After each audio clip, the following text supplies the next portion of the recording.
حکوومەتی هەرێمی کوردستان سەرەتا زۆر سپاسی حکوومەتی چینی و خەڵکی چین و کنسوڵخانەی چین دەکەین لە هەرێمی کوردستان کە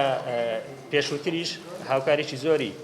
وەزارەتی تەندروستی و هەرێمی کوردستانیان کردووە وەک ئاگادارم پێشووتریش ڕامانگەیان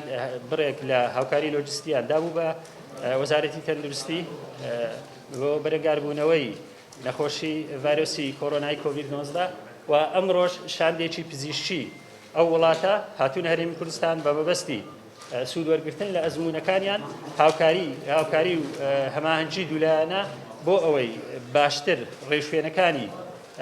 بەرەنگاربوونەوەی ڤایرۆسی کۆڕۆنا بەتایبەتی لە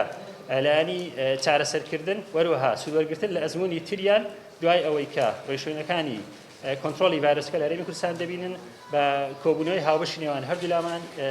سوود لە ئەزموونەکانیان وەردەگرین ئەو ڕۆلێرەنا بۆ ئەوەی ئەو ئەزموونەی ئەوان هەیەە هەروەکو دەزانن ئەزموونێکی سەرکەوتوو بوو کە توانیان لە ماوەیەکی